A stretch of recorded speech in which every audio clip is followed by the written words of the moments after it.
Good afternoon, everybody. My name is Katie Ensweiler. I'm the marketing manager here at VonLehman, CPA and advisory firm. Before we get started, I wanted to extend a huge thank you to Fraternal Law and Amy and Sean and all of their work that they have done leading up to this presentation and their continued partnership with our organization. A few housekeeping items. If possible, please keep yourself on mute and your video off. We also ask that if anyone has any questions, please submit them in the chat feature. We will have a Q&A portion of the presentation towards the end, and we'll do our very best to address everybody's questions. This event is being recorded, so should you have any follow-up questions or miss anything that one of the presenters said, you're more than welcome to reference that at a later date. We are hoping to get that recording out either later today or tomorrow morning at the very latest. With that, I am going to go ahead and turn it over to Amy and Sean with Fraternal Law. Thank you, Katie, and thank you all for joining us. We're going to do a pretty quick overview of a few issues that we've seen with return to work and coming back. Most of these are actually not new issues. They're ongoing. We've seen them at the start of COVID when vaccines became widely available, and now we're seeing them again. So if you'll go to the next slide, Katie. So the three main areas we're going to look at today is COVID liability, event and meeting requirements, because we've gotten a couple of questions about those. And then we'll end with employee requirements with bringing people back into the office if you're doing that. So first, we'll talk about COVID liability. A lot of times when organizations are evaluating and analyzing potential requirements for back to work or in-person events, a lot of times their first question is, what kind of liability will we have if someone contracts COVID, or and what are the risks and the benefits of each of the options that we have available? So we're going to start off with a pretty quick overview of what the potential liability would be. Again, this hasn't really changed. It will be based on traditional negligence. There's no strict liability. So just because a member, a guest, a visitor, a donor claims that they got COVID at your event or at the house or at a meeting, it doesn't necessarily mean that the organization will be held liable. What else that means is that they have to find a different cause of action. And usually here it will be based on traditional negligence. And to prove traditional negligence, they would have to prove a duty, that duty was breached, causation, and damages. So just very quickly, that duty arises when the law recognizes the relationship between the defendant or the person bringing the action and the plaintiff, or the plaintiff bringing the action and the defendant, which will be the organization, requiring the organization to act in a certain manner. And so here, when we're talking about COVID, a lot of times we see that based in the CDC and the local health and safety guidance. So that's where you'll find that duty. Then they have to prove that that duty was breached. So the person owing the duty, the organization, failed to exercise reasonable care in fulfilling that duty. And then also, if they can prove both duty and breach, they'd have to prove causation. Again, we've talked about this multiple times over the past 2 years, that causation will be very, very difficult to prove because it means that the failure to act appropriately or that breach directly caused that injury or actually caused that injury. So that member, that guest, that donor is going to have to prove from a legal standpoint that they did indeed contract COVID at that event or at that meeting, et cetera. And then the last, of course, is damages. So all of those elements have to be present for liability to be established. But again, it's going to be pretty difficult. The other thing that we want to just mention too is that part of the negligence, another thing is, are you following your established written policies? Because that's potentially where someone could bring a claim, but just keep that in mind. If you have those established and written policies, you should be following them. However, there's some additional protection that's available for liability. We've seen this come up too with these state liability statutes. What they do is they basically, the protection varies by state. It generally prohibits civil actions for damages due to COVID. Usually it applies to customers, employees, and other individuals, and it varies by state. I think even in Indiana, there are really owners of premises that are included in that. Indiana, I believe, have people who manage, organize, or sponsor events are also included. So it depends on the state, but that's definitely something to keep in mind if someone brings a COVID liability claim. The other thing is that it's not a complete bar, so there still are other laws that will apply. For example, OSHA has a general duty of care to provide employees with a workplace free from recognized hazards. So that would still apply. And also keep in mind any expiration dates. I think a lot of these have been extended, and I just quickly look at Indiana and it looks like theirs is affected until 2024. So just a couple of things to keep in mind, the state liability shields. Again, it's something to look at if a liability claim is brought, but they still have to prove that there is liability under some cause of action like negligence. In an employee context, if they're trying to prove that they contracted COVID at work, a workers' compensation statute may apply.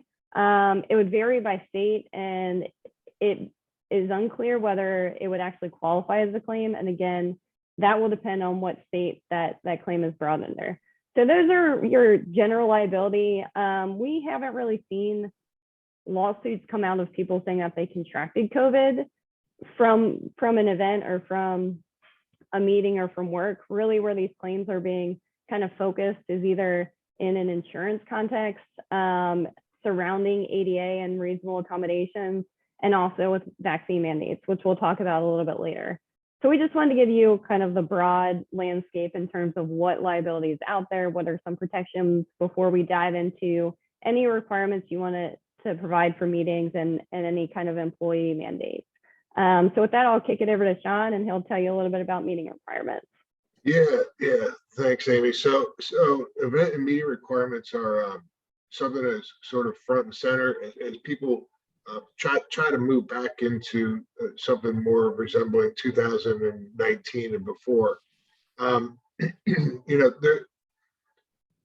Generally speaking, there isn't a particular requirement. You can sort of run meetings, well, except for employee meetings. So if you're having meetings of employees, you're going to want to see what your policy is for your employees, whether you require vaccination or don't, or how you're handling the employee situation. When we're attending meetings other than that, and there's a lot of meetings in this particular industry. I think if you're hosting one of those, what you really want to do is have a rules of the road. What are we going to require in order to attend this meeting? And make sure that whatever you decide, whether it's you have to be vaccinated or you have to wear masks or whatever rules of the road you decide as an organization you want to adopt, make sure that your invitees know those rules. Send it out with the invitations, put it on the registration form on the website. And most importantly, make sure it's a rule that you can follow.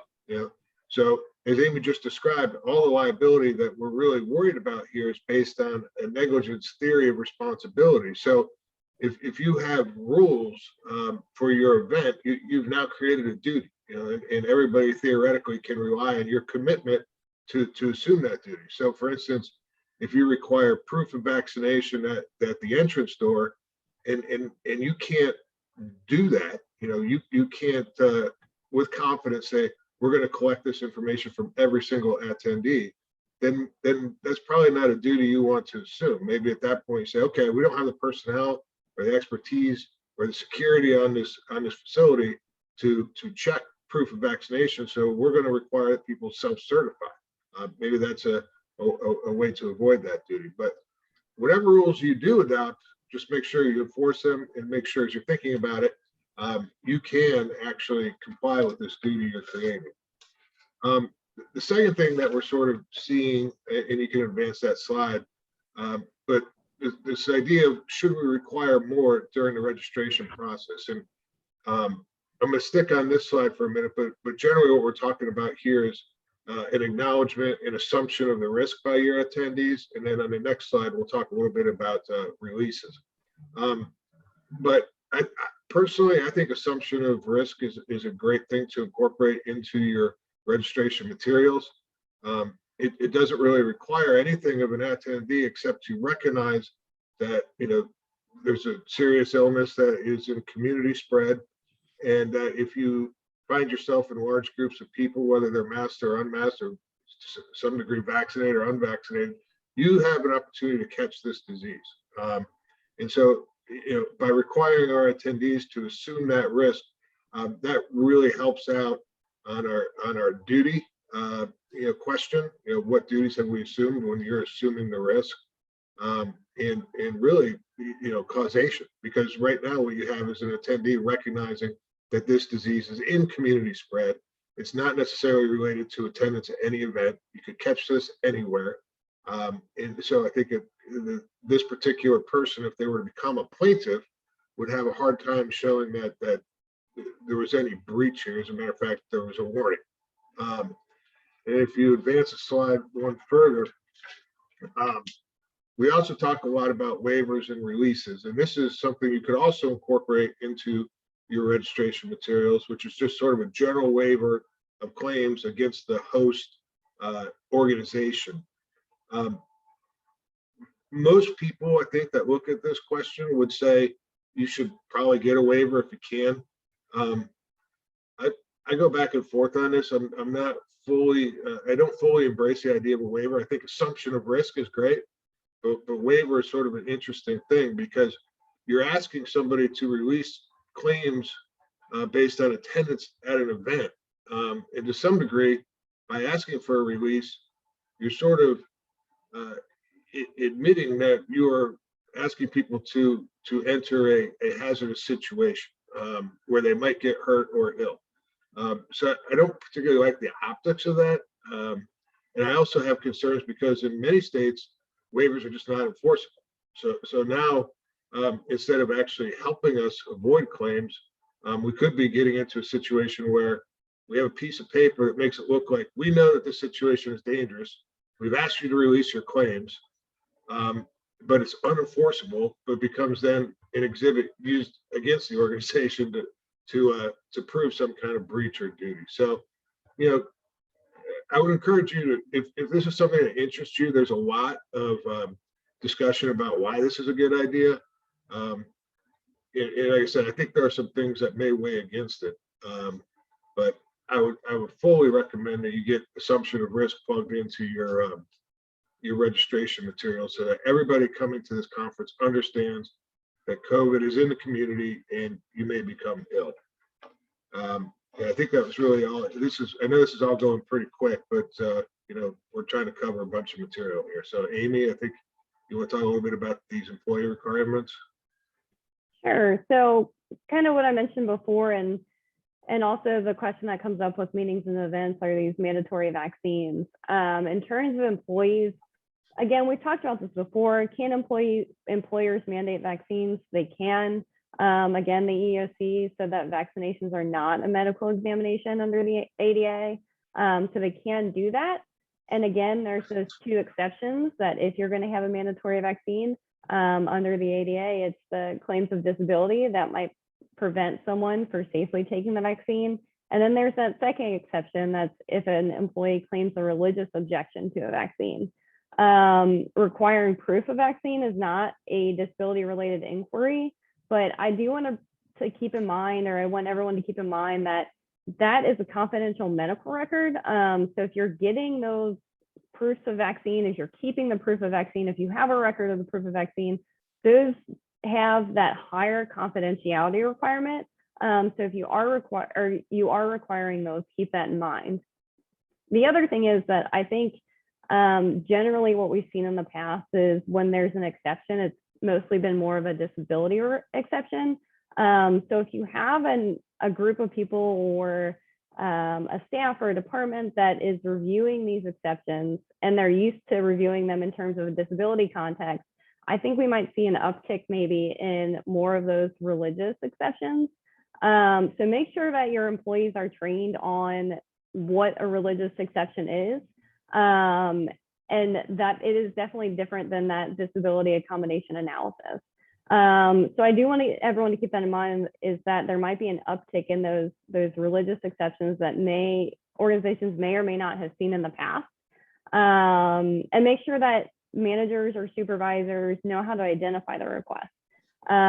You don't have to offer a reasonable accommodation or a request if the employee has not asked for it. So that's important to keep in mind. You don't have to voluntarily offer a reasonable accommodation. And I'll back up a little bit. If an employee claims an exemption like the disability or the religious objection, then what would then happen is the next step is that the employee and the employer would enter into that interactive process to see if a reasonable accommodation is available. And and is an option for the employee to keep working maybe from social distancing or working from home, if that is a possibility. Of course, the caveat there is that the reasonable accommodation does not pose an undue hardship on the organization. And that's just not that it's expensive or it costs a little bit of money. It's like significant difficulty or expense. So that's something to keep in mind as well. There have been probably more than a couple of lawsuits filed in challenging mandatory vaccines.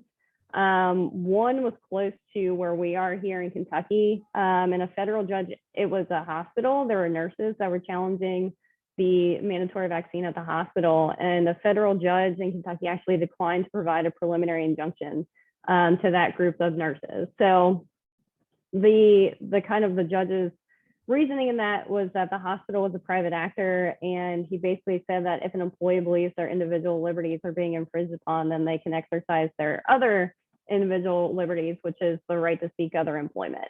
So that's just kind of one of those interesting cases that have come out of this. There's been a few other cases. The other important thing to keep in mind are state and local laws that might apply.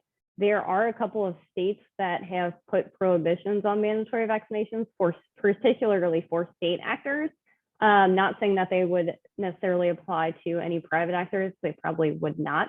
But that's just something to keep in mind, is if there are any state or local laws prohibiting mandatory vaccines, then you would have to kind of look at those and see whether you would be able, if it applied, or you would be able to, in fact, mandate that vaccine.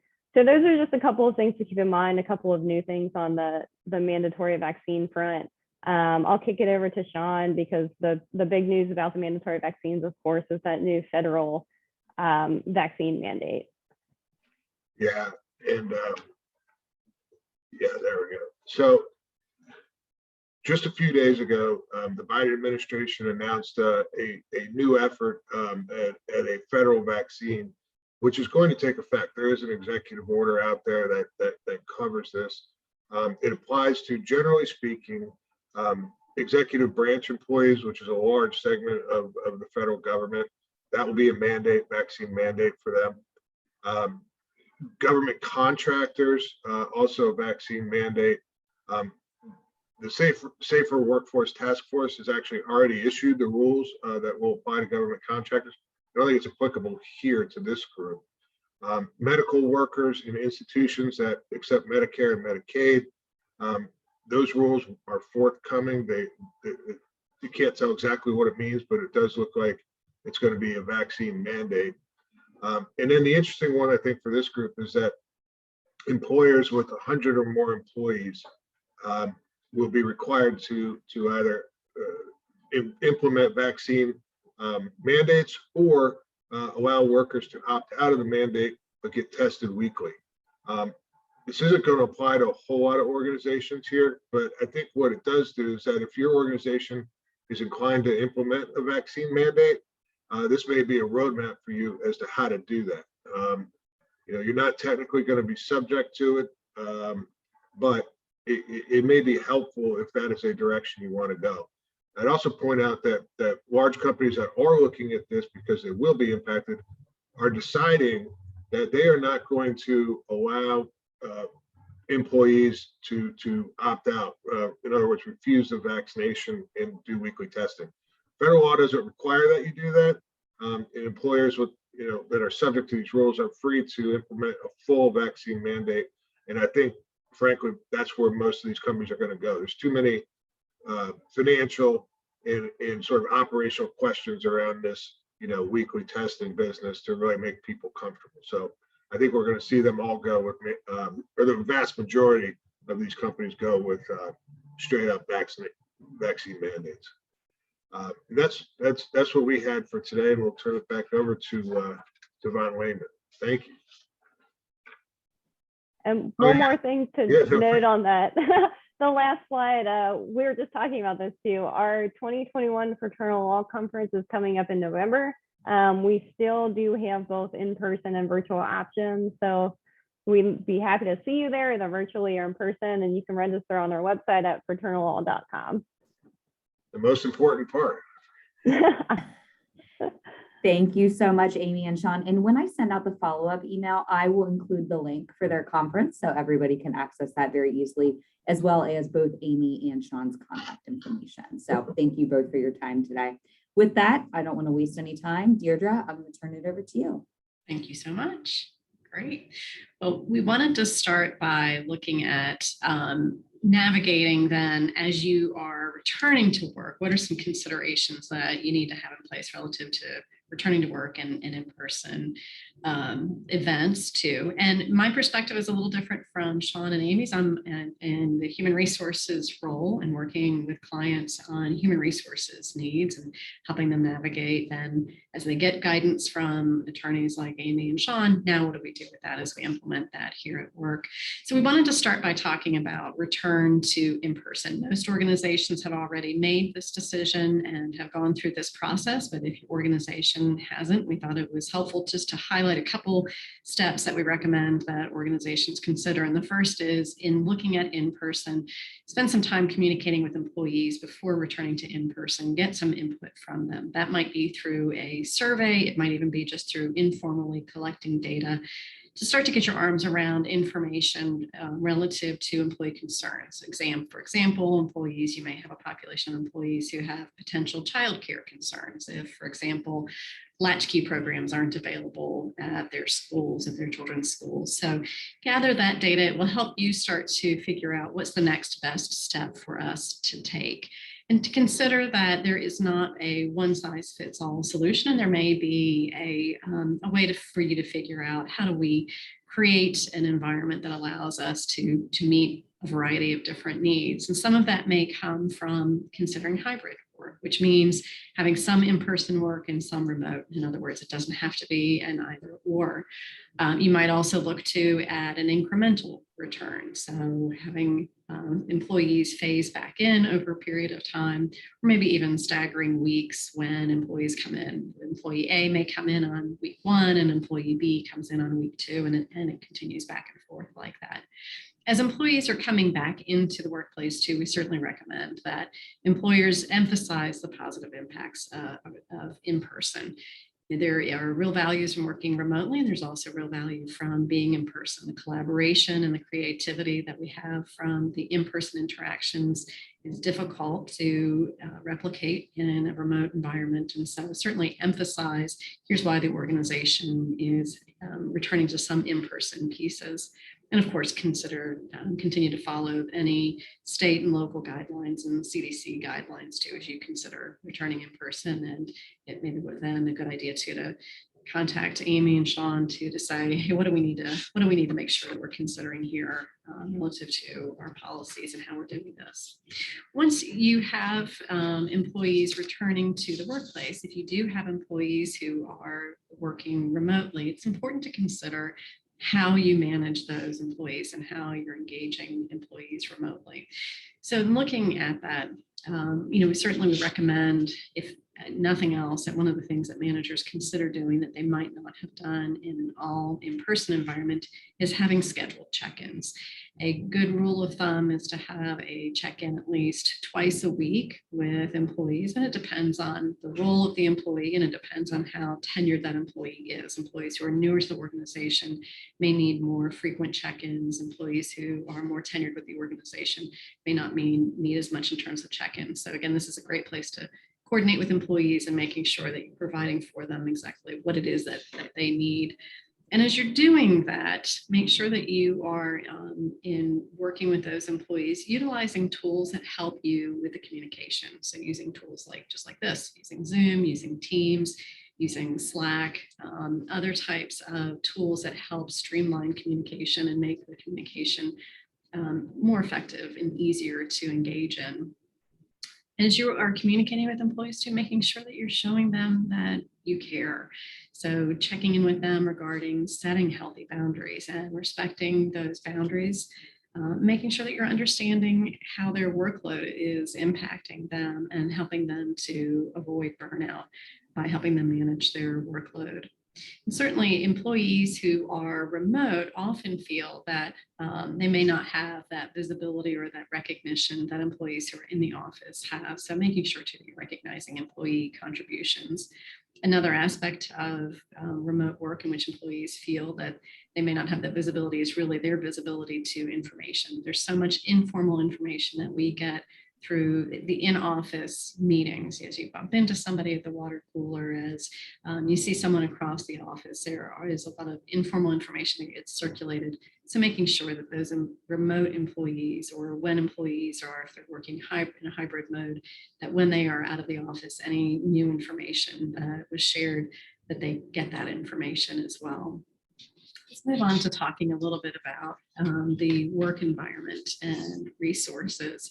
Keeping in mind that now the work environment isn't defined just as a physical location. We're starting to look at this in a broader way too, and saying what we do in terms of creating a productive work environment for employees isn't just about our physical location and the tools that we have in place here. A big piece of that is that leadership visibility. How do we make sure that our leaders then are accessible and approachable and visible to employees? So one thing we have seen clients do is to set up some periodic chats. So whether that is a leader who joins a team meeting of some sort for 15 minutes of that meeting, or even having an all company meeting in which they're providing information on client success stories or updates on what's happening in the market, or some insight into big company decisions. That visibility helps to continue that connection to the workplace and helps create this sense of a unique culture in the organization, helps employees feel very connected to that. It's also important to make sure that as employees are working remotely, and certainly even employees who are in person during this time, there's a lot of uncertainty. So making sure employees feel successful, helping to clarify priorities and set goals, and helping employees see their progress to those. That sense of success is critical to well-being for employees. And certainly that sense of being cared for, making sure that they have the tools in order to be able to do their job, whether those are the tools that are in the office or the tools that are available to employees who are working remotely. Maybe something as simple as making sure that there's a tool of that check-in again with employees, or that there is a communication channel established to be able to chat really quickly, to replicate some of what happens in person. And asking employees in terms of that care, how they're handling work-life integration, in particular for employees who are working remotely, the time at home and the time at work starts to blur. And we hear from employees who are working remotely that they may be starting earlier in the day than they had before, and they may be working much later in the day. They can lose this sense of even what's the weather like outside right now. Yeah, I can see it's sunny, but I don't know. Is it sunny and warm? Is it sunny and cold out? So helping employees, is that there's that sort of blurring of the work environment and home environment, and kind of losing that sense of grounding, that we're helping employees gain those pieces as well. As we're looking at this information, it's important for us to think too about the mental well-being.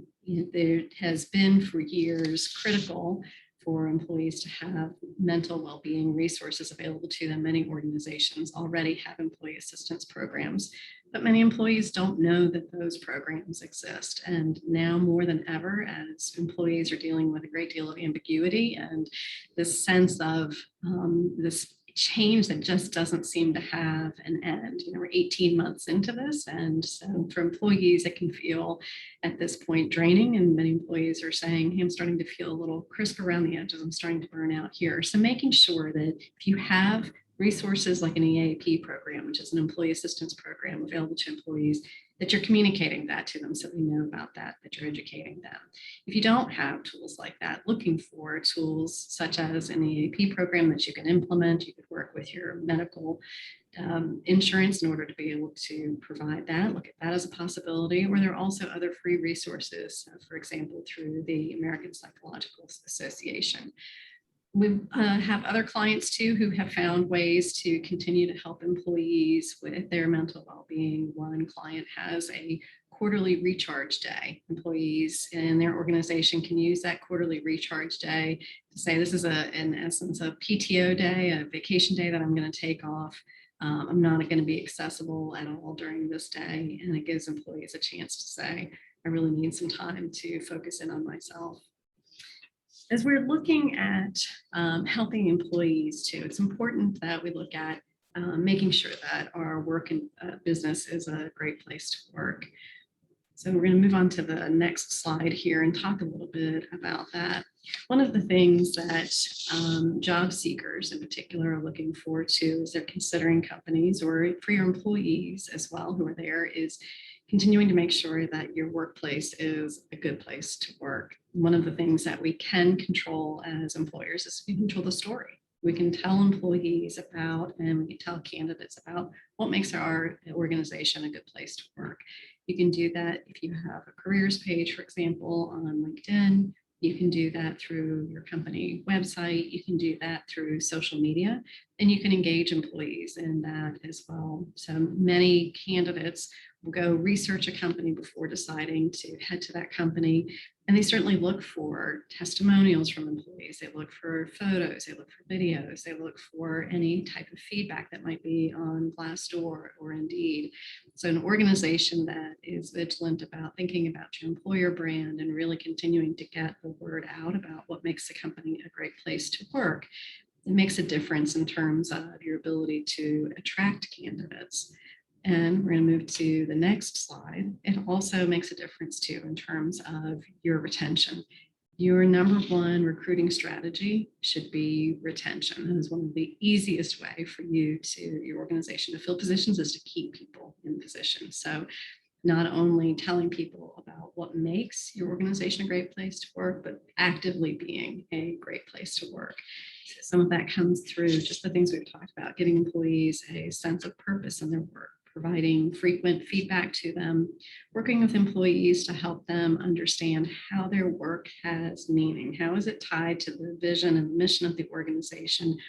What's the why behind what they are doing in their jobs? Why is it critical for your clients and your internal or external clients? And then how is it that they are headed toward making a difference and making an impact there and their success there? And helping employees see what that path of growth is, whether that is a lateral move or whether it's even a move within their current role as they had on new responsibilities. And last of all, certainly being a great place to work too is making sure that you have competitive compensation. It's critical in particular as you are looking at having employees work in different locations that you consider how your compensation may be impacted there. So do you need to look at any changes relative to employee locations? Are you looking at employees across the nation? Maybe the pay needs to reflect more of a national rate. Or you may need to consider to remote work differentials. If your organization has decided to be entirely remote for your employees, perhaps it's worth looking then at a differential to help employees offset costs that they may have now at home that you don't have in the office, or at least wherever they are working remotely, helping them be able to defray some of those additional costs. So in conclusion, in terms of this environment that we're in right now, what we find is critical is to make sure you're including your employees in the conversation. Gather information from them, listen to employees as you gather that information, act on that information, make informed decisions based on the information that you have. And I'm going to turn it over now to Lauren, who has time to help us through a Q&A. And as a reminder, if anybody has any questions, please throw them in the chat box and we will get to those as well.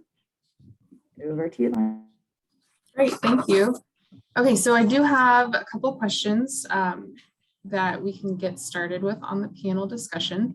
So the first one being more specific to fraternal law in your expertise. So what if a member claims that they have an exemption from the vaccine mandate, so a disability or a religious exemption from the university's mandatory vaccine policy? Can or should we accept that exemption, or do we need to perform our own analysis?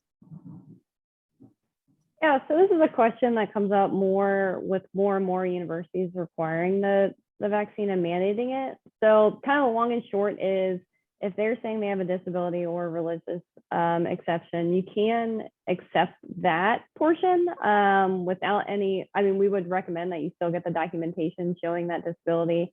But you can kind of accept that, but it's going to be a different reasonable accommodation analysis. So after they bring up that exemption, it's different as sitting in a class and kind of learning from a professor, right? Where they can learn virtually. Then if a member is saying, I want a reasonable accommodation from, I'm supposed to be living in this house and because of COVID, I can't get vaccinated. I don't want to live here anymore. Right. So that's going to be a different analysis than if you're sitting in a class and learning. Similarly, if there's a meeting or an event and the same thing comes up, they're just going to be different circumstances.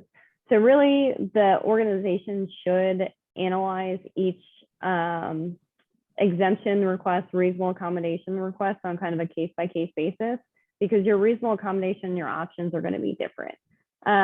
You can, however, use how the university is handling it as almost kind of like a guide of how the organization should handle it. But again, it's going to be that own independent analysis. And again, it's with that reasonable accommodation, it does not have to cause an undue hardship to the organization.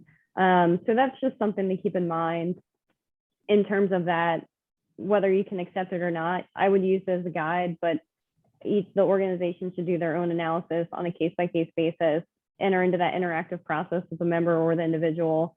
Because again, that's where there's a lot of lawsuits coming up with, well, the organization didn't really engage in that reasonable accommodation process. And in terms of an employee context and they just fired me instead of trying to go through that process. So I don't know if Sean has anything to add to that, but we would kind of recommend doing your own analysis, engaging with that member and trying to find that reasonable accommodation. Yeah, you're totally right about that. I mean, it's just a massively different analysis whether someone can sit through a class versus whether they can live in a house in a communal environment with everything that's going on in a chapter house, versus even attending a meeting.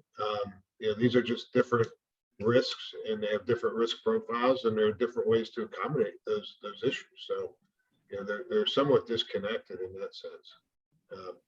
So I agree with that.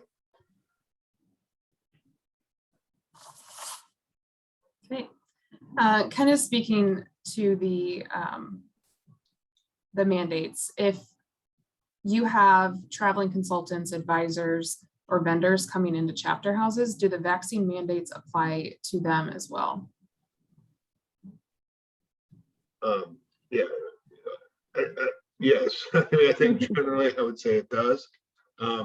If you have a vaccine mandate in place for a particular house, and you allow third-party vendors or others to come into that space without the protection of the vaccine, you've suddenly raised the risk profile of the house from vaccinated to potentially unvaccinated. And I think if you're going to have a vaccination policy, then you're going to have to come up with something that protects people that are relying on it. Now, if you have people who have gone through a disability process or religious exemption process, and as a result of that process are living in the house, well, I think that at that point you have sort of a different analysis. At that point, you already have people who are unvaccinated who are living in the house. So having someone in on a very temporary, unsustained basis just to drop something off or pick something up, I think you could reduce the requirements on those kinds of vendors and third parties. Maybe it's prefer vaccinated, but if unvaccinated, please wear a mask during your time here, or look at what the accommodation looks like at the end of the interactive process, and whatever the requirements are of that person who's unvaccinated in the house, carry those over to the third party vendor. So I think you want to do the analysis in terms of what is the risk profile of the facility, and what do we need from our third party vendors and visitors to sort of reflect and fit into that risk profile that we have created. So I think it's going to be a little different, but if you have 100% vaccinated chapter house, you're probably going to want to sustain that to the best of your ability. Amy, you got any other thoughts on that? I would just do the normal caveat of if they're definitely pay attention to that federal, state, and local health guidance too. If they're requiring vendors to do that, I don't think they'd be that specific necessarily. But if they are requiring vendors or visitors to do that, then definitely follow that. And again, it goes back to what does your handbook say? What do your policies say? If your policies are requiring that vendors do that and you're not necessarily enforcing it, then you're going to get yourself in a weird situation. Especially with those, from a practical standpoint, from those individuals who don't want to wear the mask because of personal reasons, then they're going to kind of come back at you and saying, well, you're not requiring a vendor to do it when your policy says it. So that's just kind of our caveat to keep in mind of those state and local laws. And again, whatever your handbook says, and the rest, I completely agree with Sean on that analysis. Okay. Deirdre, this question is for you. What types of employee relations conflicts might arise in the workplace between workers over vaccinations or masks, and what might employers do to try to avoid those conflicts? And did we even, would we have guessed if 2 years ago you told us we had some of these same issues? I think we'd have said, no, there's no way. But oh gosh, all sorts of things. I mean, there's just such a politicized nature right now too, isn't there, regarding vaccinations and regarding mask wearing. And so I think there are all sorts of things that could come up. What's critical is really to make sure that employers continue to keep a workplace in which employees treat one another with respect, and that the employer creates a work environment where there's really an emphasis on, we are going to focus in on safety, we're going to focus in on treating one another with respect. And so respect means making sure that coworkers treat one another respectfully, whether or not they agree on a topic or not. And not to work on trying to change one another's minds regarding vaccination or regarding masking, or making assumptions about, I think that this person is doing this for this reason. We don't know their reasons, and we're not going to get into that in our workplace. So making sure then as employers that if something comes up, if there is a conflict that arises, that the employer acts quickly. In particular, if there are policies regarding proper interactions, to Amy's point earlier, make sure you're addressing it then. If you have a policy in place that says we, in our interactions with one another, have respectful interactions, address that if things start to go awry. And again, continue to get back into focusing in on, here's how we interact with one another. We have an expectation of mutual respect, and we have an expectation of proper interactions in our work environment. So kind of going off this, I think either of you could answer this question. If somebody is showing up to your meeting or your event or to work, and they're refusing to wear a mask or show proof of vaccination if required, how would you recommend that be handled or that situation be addressed? So I can start with that. So, and it kind of goes back to, one, have a plan, because probably someone inevitably is going to show up and not want to wear a mask. The best way to do that goes back to what Sean was saying before about, and Deirdre was saying as well, of having those requirements in whatever registration policy you put out, whatever invitation you put out. Make sure that they are aware. They may not see it, they may skim it. There are numerous things that could happen, but just having that ahead of time so that when they show up, you can say, look, we required it. The other thing that you can do goes back to what Sean was saying about registrations. If you're going to have them check a box that says additionally that we'll follow all requirements, COVID requirements in that registration, that's an additional thing that you can point to and say, look, you agreed to this when you registered, that you would follow the COVID protocol, the COVID requirements. And part of that is that you have to wear a mask or you have to show proof of vaccination.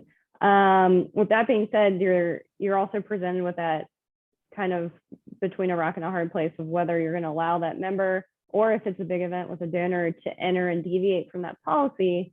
But then you're putting anyone who is following that policy potentially at risk, or individuals that may not be able to be vaccinated due to various reasons at risk, or you're going to turn them away. And so there is a practical element to this, but inevitably, again, if you have those policies, you put out that those are the requirements, maybe even a place where people can ask questions if they want to beforehand.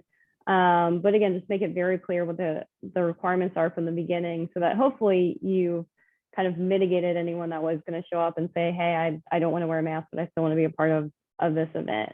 Also probably providing those virtual options or other ways that you can hold an event that kind of decreases that risk. I don't know, Sean, if you have anything to add to that from a legal standpoint. You're on mute, Sean.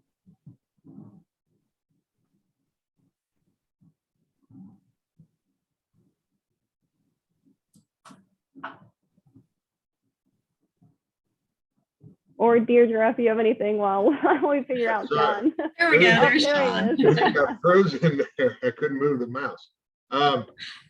So yeah, the only other thing I was going to say here is that, a practical solution, along with the outlining the requirements in advance, would be to have, masks or hand sanitizer or whatever available on site, so that you can assist people who come unprepared for the event.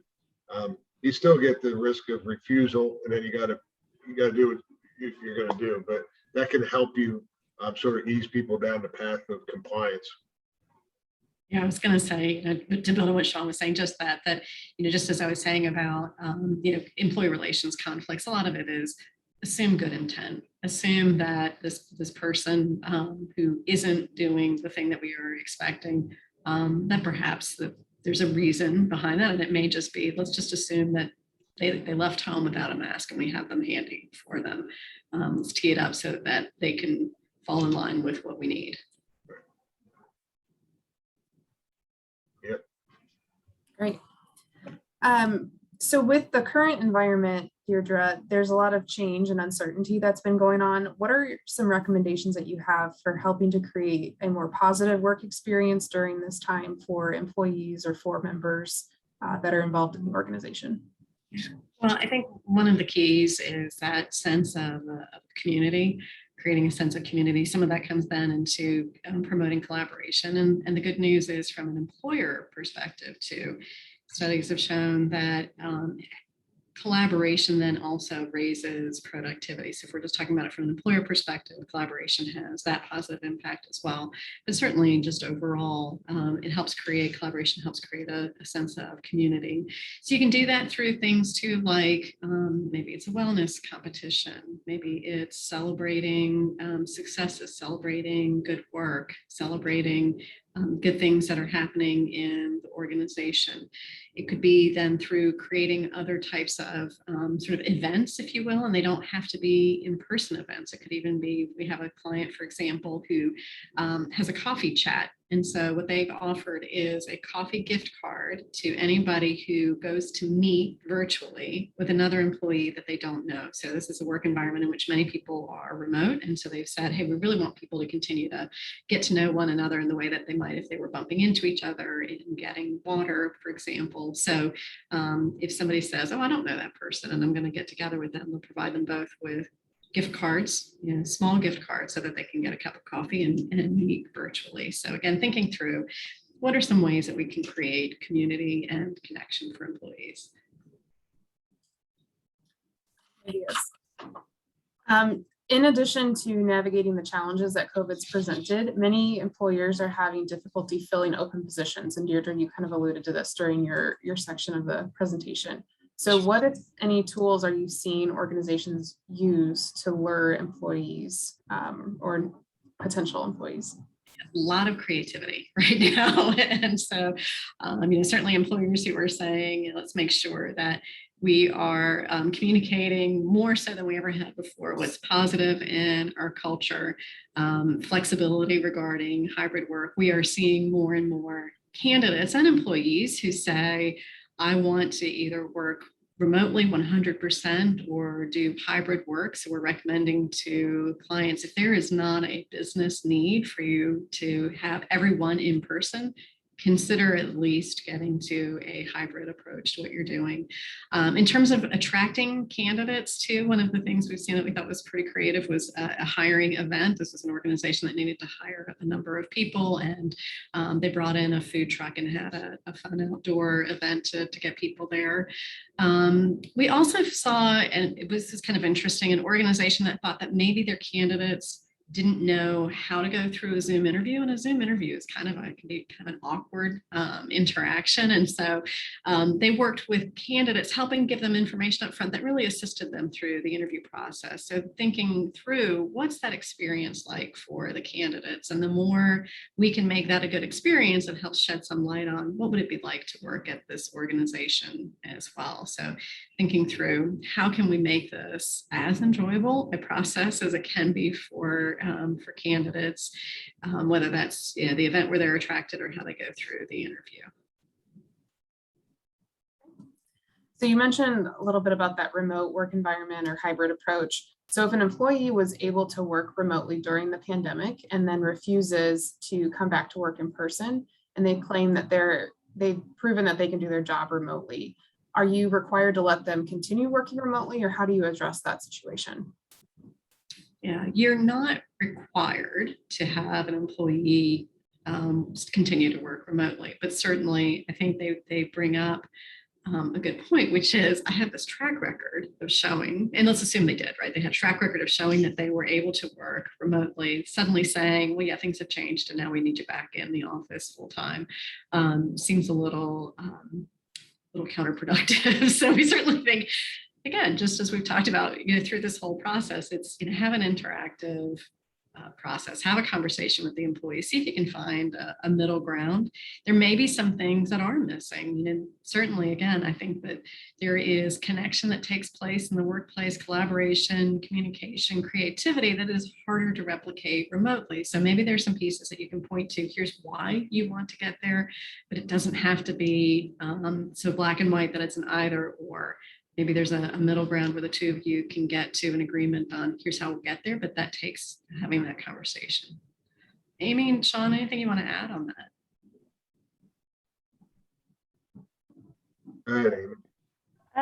Sure. Yeah. And part of that too is it goes back to, is this just a request work remotely, or is this a reasonable accommodation request?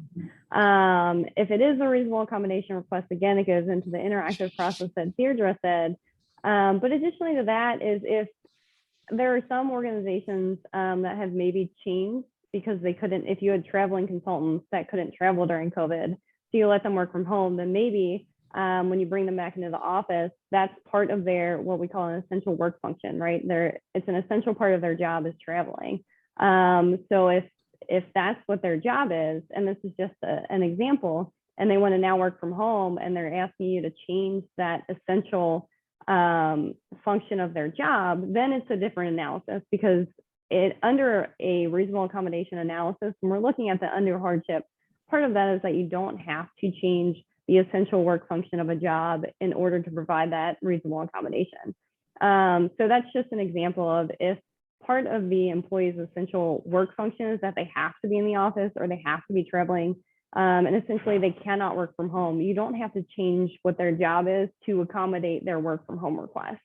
So that's just what I would add, is that if you change the function of their job during COVID, you don't have to stay with that temporary job function. Now that we're hopefully getting back to normal, I don't even know what we want to call this period. We called it the new normal, and then we are kind of in this weird twilight zone. But that's just to keep something in mind, is you don't have to automatically grant those requests. And again, what Deirdre said of kind of look at what your relationship was with your employees. And also, I know I sound like a broken record, but go back to your policies, because if you do have a policy and you don't follow it, then you're going to start getting yourself in trouble. And also kind of in tandem with that of, are you applying this universally and uniformly? Because that's where you also get yourself in trouble if you just kind of arbitrarily allow some people to work from home and some people not, that you might kind of get yourself into some hot water. But Sean, I don't know if you have any additional thoughts on that. I have nothing to add. That was great. You both did a great job. That's a hard question. And I think that answer is complete. Great, thank you guys. Just in observance of time, I wanted to see if you guys had any final thoughts to kind of close out the discussion today.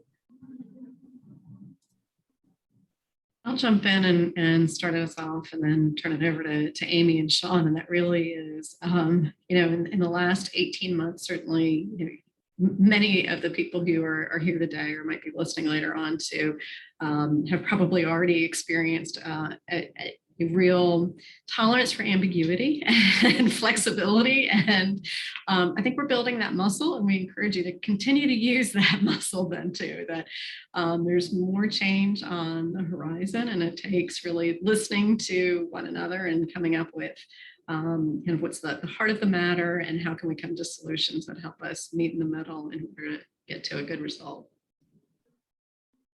Yeah, I agree with that. In my view, this employee relations is among the toughest of business puzzles that I come across. I mean, it is the kind of thing that is difficult, keeps you up at night. You want to be caring of your employees at the same time you have needs as an organization. It's just an extremely difficult area to navigate, made more so by COVID.